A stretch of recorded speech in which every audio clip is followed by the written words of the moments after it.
पुष्पा देखो, मैं अभी शॉपिंग के लिए जा रही हूँ, ठीक है? तुम थोड़ा घर का ध्यान रखना, बच्चे स्कूल से आते ही होंगे, उन्हें खाना खिला देना।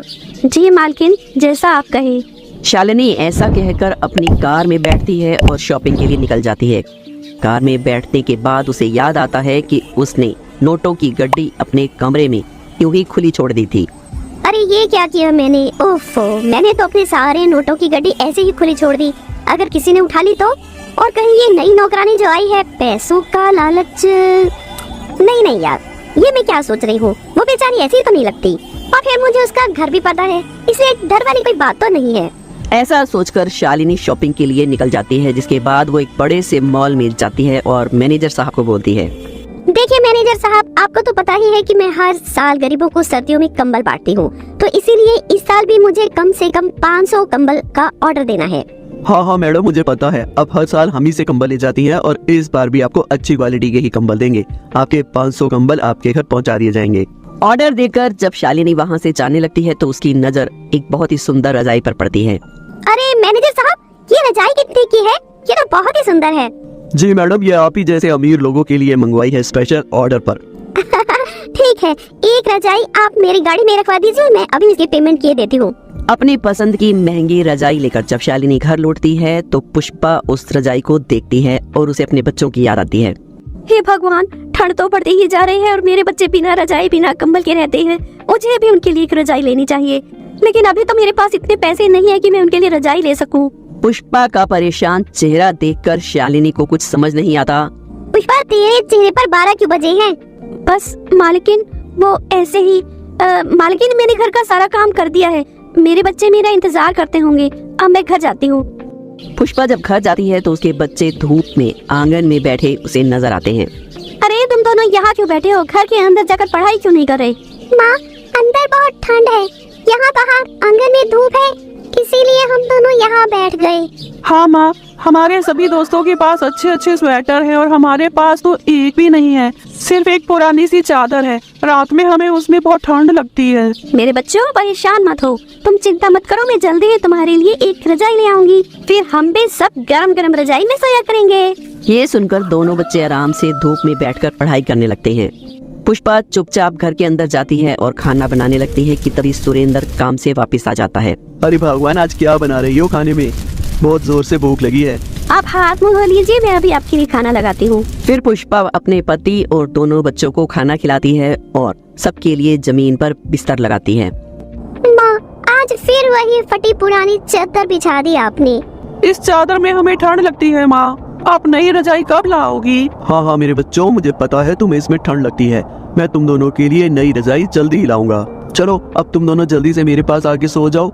मेरे पास आकर सो जाओगे तो तुम्हें बिल्कुल भी ठंड नहीं लगेगी। सुरेंद्र ऐसा कहकर अपने दोनों बच्चों को अपने पास सुला लेता है। दोनों बच्चों के सोने के बाद पुष्पा बिना चादर के ही एक कोने में जाकर सो जाती है। अरे भाग्यवान, इस तरह बिना चादर के रात में मत सो, तुम्हारी तबीयत खराब हो जाएगी। चादर का एक कोना तुम भी ले लो। नहीं जी, मुझसे ज्यादा तो चादर की जरूरत बच्चों को है। आप देख रहे हैं ना, उन्हें कितनी ज्यादा ठंड लग रही है, अब इन्हें एक रजाई की जरूरत है। हाँ मुझे पता है, मैं मेहनत कर तो रहा हूँ ना, और मैं कल ही मालिक से बात करता हूँ। अगर वो मुझे कुछ पैसे देंगे तो मैं कल ही एक नई रजाई ले आऊंगा। रात को ठंड बढ़ने लगती है और पुष्पा एक बोरी ओढ़कर लेट जाती है, लेकिन ठंड थी कि रुकने का नाम ही नहीं ले रही थी। अगले दिन जब सुबह सब लोग उठते हैं तो सुरेंद्र अपने काम के लिए निकल जाता है। काम पर वो दिन भर मेहनत करता है और गोदाम में बोरियां रखता है। शाम को जब मालिक आते हैं तो वो मालिक से पैसे मांगता है। मालिक, ओ मालिक, सुनिए ना। मालिक जी। क्या है रे, क्यों परेशान कर रहा है? मालिक, ठंड बहुत बढ़ गई है और मेरे घर में एक भी रजाई नहीं है। मेरे बच्चों को बहुत ठंड लगती है और मुझसे ये देखा नहीं जाता। अगर आप कुछ पैसे दे दे तो। अरे जब देखो बस पैसे ही मांगता रहता है, जा यहाँ से, नहीं है मेरे पास पैसे वैसे। सुरेंद्र का मालिक ऐसा कहकर वहाँ से चला जाता है, जिसके बाद बेचारा सुरेंद्र मायूस होकर घर वापस लौट आता है। क्या हुआ जी, आपका मुंह क्यों लटका हुआ है? क्या बताऊं भाग्यवान, मालिक से कुछ पैसे मांगे थे लेकिन उन्होंने दिए ही नहीं। अब मैं नई रजाई कहाँ से लाऊंगा, बस यही चिंता में पड़ा हूँ। दोनों रात में बच्चों को लेकर उसी फटी पुरानी चादर में सो जाते हैं। रात को चादर कभी एक तरफ कोई खींचता है तो कभी दूसरी तरफ। इसी के चलते दोनों बच्चे बीमार हो जाते हैं। सुनते हो जी, हमारे दोनों बच्चों को बुखार हो गया है, अब मैं क्या करूं, मेरी तो कुछ समझ नहीं आ रहा। पुष्पा भी अपनी मालकिन से पैसे मांगने के लिए सोचती है, लेकिन उसकी मालकिन 1 हफ्ते के लिए विदेश चली जाती है। दूसरे दिन सुरेंद्र अपने मालिक से रो रो कर पैसे मांगता है। सुरेंद्र का मालिक उसे कुछ पैसे देता है, जिसे लेकर सुरेंद्र आज बहुत खुश था और रास्ते में बस यही सोचता आ रहा था कि आज मैं अपने बच्चों के लिए नई रजाई लेकर घर जाऊंगा और अब मेरे बच्चे ठंड से बीमार नहीं होंगे।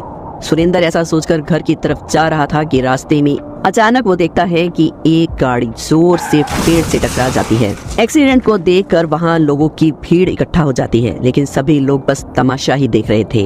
लेकिन सुरेंद्र से उस लड़की की हालत देखी नहीं गई जो गाड़ी चला रही थी। वो खून से लथपथ सड़क पर पड़ी थी। सुरेंद्र उसे फौरन उठाता है और अस्पताल ले जाता है, जहाँ वो अपने सारे पैसे उस लड़की के इलाज में खर्च कर देता है। डॉक्टर साहब, इस बच्ची को कुछ भी करके बचा लीजिए। आप इसका अच्छे से इलाज कीजिए, मैं उसके पैसे दे दूंगा। अपने बच्चों के बारे में ना सोचकर वो सारे पैसे उस लड़की के इलाज में लगा देता है और जब वो घर वापस आता है और अपने घर वालों को सारी बात बताता है तो सबके चेहरे मायूस हो जाते हैं। लेकिन उसकी पत्नी और बच्चे इतने समझदार थे कि वो उसे कुछ भी नहीं कहते। बच्चों, जहाँ तुमने इतना कुछ सहा है, कुछ दिन और सह लो। भगवान ने हमारे लिए जरूर कुछ ना कुछ सोचा ही होगा। एक ना एक दिन तो ऊपर वाले को भी हम पर तरस आ ही जाएगा। सुरेंद्र अपने बच्चों को ऐसा कहकर चटाई पर लिटा देता है और उसी फटी पुरानी चादर को ओढ़कर सब लोग सो जाते हैं। सुरेंद्र, पुष्पा और उसके दोनों बच्चे ठंड के मारे कांप रहे थे कि वहीं खिड़की से एक आदमी उन्हें देखता है और तुरंत उनके घर के दरवाजे को खटखटाता है। ओफो, इस समय कौन आ गया? इतनी ठंड में रात को भी सोने नहीं देते। रुकिए जी, मैं देखती हूँ कौन है। अरे नहीं भगवान, ठंड हो रही है, तुम मत उठो, मैं देखता हूँ कौन है। सुरेंद्र जैसे ही दरवाजा खोलता है तो एक बहुत ही अमीर आदमी एक रजाई और कुछ कपड़े और कुछ खाने का सामान लेकर उसके सामने खड़ा था। अरे भाई साहब, बड़ी मुश्किल से मिला है आपका घर। मुझे यकीन नहीं होता कि आज की दुनिया में भी आप जैसे लोग बाकी हैं। इंसानियत अभी भी लोगों में जिंदा है। आपने आज जो मेरी बेटी के लिए किया शायद वो कोई नहीं करता। और आज मेरी बेटी तड़प तड़प कर मर जाती है। अगर वो आज सांसें ले रही है तो आप ही की वजह से ले रही है। इसके लिए आपका बहुत बहुत धन्यवाद। मैं आपके लिए ये रजाई, कुछ गर्म कपड़े और कुछ खाने का सामान लाया था। कृपया करके इसे स्वीकार कर लीजिए। रजाई देखते ही सुंदर बहुत खुश हो जाता है। उसे नहीं पता था कि उसके अच्छे कर्मों का फल उसे इस तरह मिलेगा। वो सारा सामान स्वीकार कर लेता है। उस रात को वो अपने दोनों बच्चों को लेकर पत्नी के साथ खुद रजाई ओढ़कर सोता है। इस प्रकार उसका ठंड का मौसम भी बड़े आराम से गुजरता है।